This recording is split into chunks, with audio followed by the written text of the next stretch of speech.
Opposition leader extends best wishes to Her Majesty. Government cuts down on election costs. Classes to resume at UPNG. This is NBC Papua New Guinea National News. Good evening, I'm Jerry Tave. Opposition leader Dawn Paulier has extended best wishes to Queen Elizabeth II on her birthday. The monarch celebrated her 90th birthday with Governor-General Sir Michael Ogier in attendance in London to represent the country. Mr. Paulier, while passing on the birthday wishes, appealed to citizens of the country to uphold moral principles that are renowned of Commonwealth nations. And on behalf of the opposition, on behalf of the people of Papua New Guinea, I would like to say happy birthday to the Queen of England, the Queen of the Commonwealth, the Queen of Papua New Guinea. We hope that the Governor-General who has gone to England to participate in the 90th birthday is representing Papua New Guinea well there. Well, this I like to also wish Papua New Guineans best to work hard in all they're doing and continue to stand up for what is right against what is wrong. Almost 600 Australians have been recognised for their contribution to the community. And in this year's Queen's Birthday honours, they include Indigenous leaders, governors, sporting heroes, pop stars, among a range of people who've made a big difference. That is where our South Australia's much-loved governor says this award is special and it celebrates a multicultural Australia. We started here nearly 40 years ago. I can see the public, the society has becoming more embracing, more accepting with the people who come here from other parts of the world. Another governor is being recognised. Glenn Stevens' contribution as Governor of the Reserve Bank. He says he's honoured and humbled. Philanthropist Ros Packer is among 3 women and 10 men who've taken out the top honours. The New South Wales Police Commissioner says his award is recognition for the entire force, especially those who've died in the line of duty. And they really cut my heart in two when those things happen. And that's been the toughest thing for me as Commissioner. Australia has won the America's Cup. 30 years since he became a household name, John Bertrand has been giving back to the sporting community and supporting children who have suffered violence. Recognition is a wonderful thing. It's a key motivator for mankind and womankind. There's no question about it. And the man who helped lead Australia into the decimal age half a century ago now has an Order of Australia. My senior officer in Treasury said I was going to do it. I thought, well, I'm going to do it. Warren Mundine is receiving an Officer of the Order of Australia, recognising more than 35 years of work to improve the lives of Indigenous Australians. The future's looking good, but it's still a struggle. I hope to be around for another 35 years to complete this work, but I hope it doesn't take that long. The oldest living For almost as long, Rhoda Roberts has been making a difference, showcasing Indigenous culture all over Australia and the world. I work in the arts because I really believe it's a platform for change, but also, most importantly, it keeps our languages, our stories, our rituals, the passages of life alive.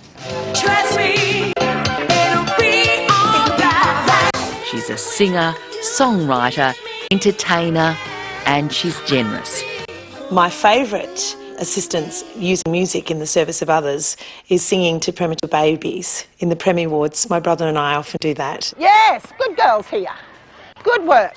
Liz White has given her life to netball. She's played for Australia and ever since has given back to the game as a coach and an administrator. She's honoured and surprised. I'm not really sure exactly what is so amazing because, to be honest, I do netball because I love it. It's my passion.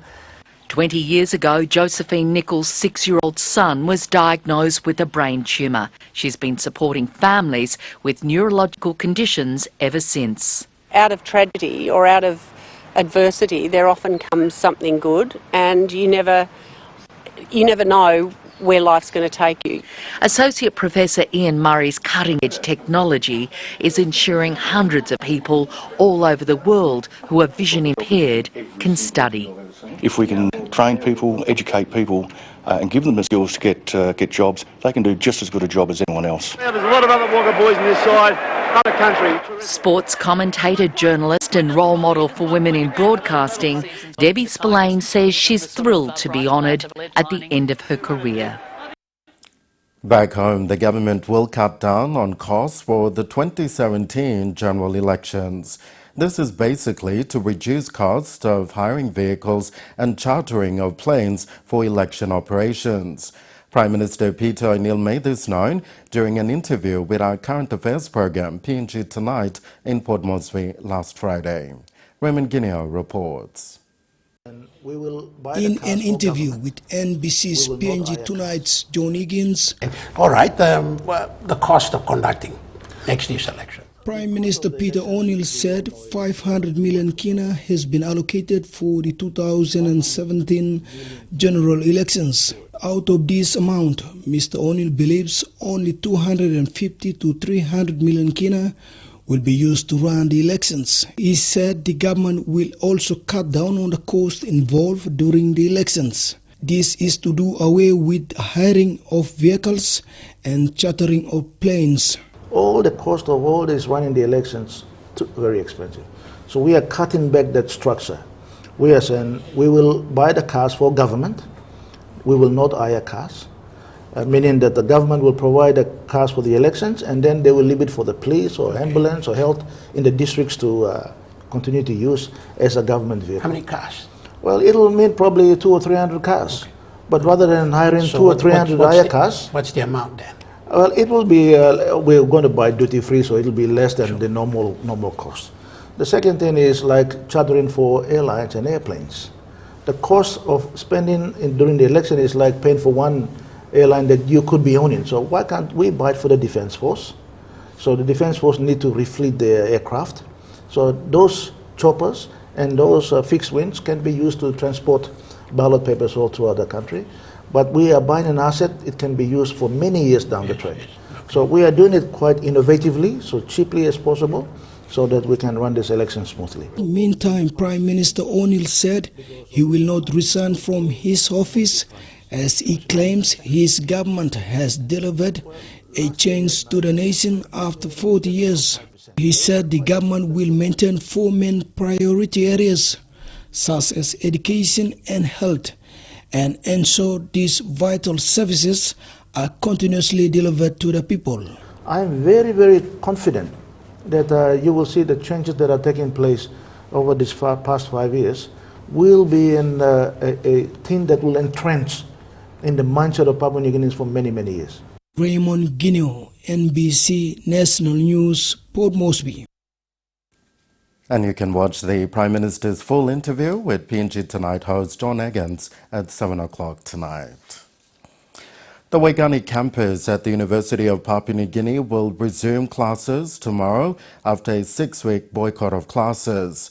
This follows the decision by the University Council. The Student Representative Council says it is up to the individual students to decide. Esther Bralinwani reports. The UPNG SRC Vice President told NBC National News over the weekend that it welcomes the decision by the Council and is up to the students to decide whether to attend class. It is up to the student body to decide whether to attend class or no. It is their civil rights. They decide. We are not intimidating them. We are not forcing anyone. Meanwhile, Amos denied accusation of being influenced by outsiders. We were not being influenced by any political factors, political parties or any outside factors. The SRC Vice President welcomes the decision by the government to conduct the Commission of Inquiry. Commission of Inquiry were to be conducted by the NEC. I think it would be biased. It must be conducted by an independent body, and that is the judiciary and not the NEC. The police internal investigation into the shooting has begun, according to the police commissioner, Gary Bucky. Esther Berlinwani, NBC National News, Port Moresby. There have been rumors and allegations of students getting funds from political leaders or outsiders to conduct awareness and protest. The University of Papua New Guinea Student Representative Council, however, has denied the allegations, welcoming any investigations into the matter. Again, Esther Berlinwani reports. The Student Representative Council Vice President Otta Amos has denied the allegations made but welcomes the investigation.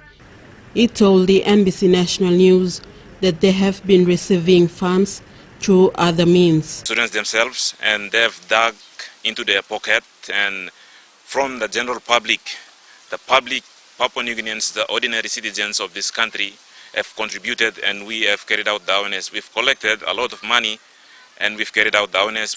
But Amos said the accusers must name whoever is providing them funding. Them to give names, name them where, when, and location. If it was the president or if it was the vice president, please come out clear, name them, and stop misleading the public. The UPNG administration told NBC that the SRC last withdrew 6,000 kina on April 25th from the SRC account. Meanwhile, the SRC says the government should stop diverting the attention of the public to the funds but consider the real cause of all the mishaps.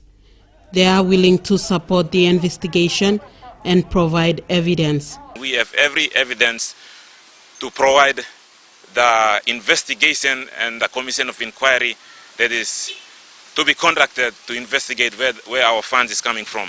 Esther Berlinwani, NBC National News, Port Moresby. ACP Governor Grand Chief Sir Michael Somare has sympathized with the students hospitalized at the Port Moresby General Hospital after a confrontation with police last week. Sir Michael paid a low-key visit to the students at the hospital and encouraged them to be strong during this time. Rose Amos reports. The students say although it was a low-key visit, the presence of the Grand Chief was described by the students as significant. One very unique thing about Max was that when police would come in, he hold on to the king. Accompanying the Grand Chief and his wife, Lady Veronica, were the UPNG Momase students. They brought with them food items and some cash for the students recovering from gunshot wounds sustained during the police shootout last Wednesday. Grand Chief Sir Michael Somare expressed his sympathy to the injured students and encouraged them to be strong during this time.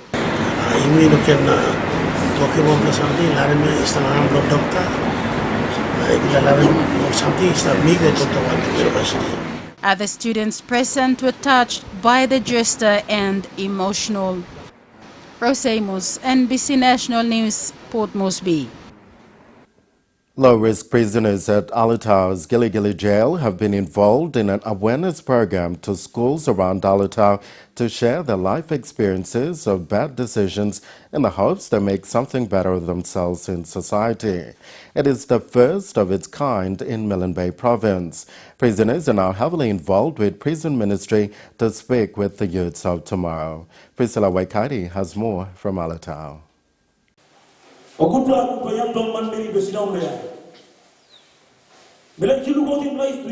These prisoners, hardened criminals serving time, are paying their debt to society, and in their time being incarcerated, they had a lot to think about and have felt the need to educate the young of today before it is too late.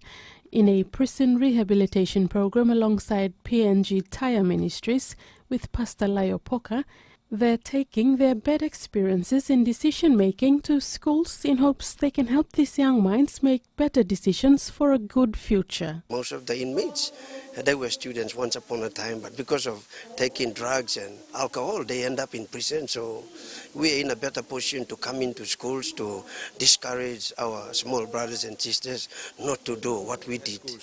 There are many things that it's practiced at the schools, especially the drugs and alcohol, making friendship with boy and girlfriend relationship at the school and at the early age. and they are not concentrating on the school. So that's the main purpose of this. That's where we are trying to reach out to the schools. And this is not this is the first time.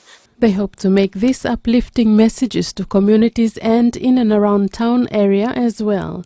Their messages come from Christian principles, and the sort of advice they are dishing out comes with experiences of committing crimes, to the living conditions inside a cell block and more. Don't let your emotions control you.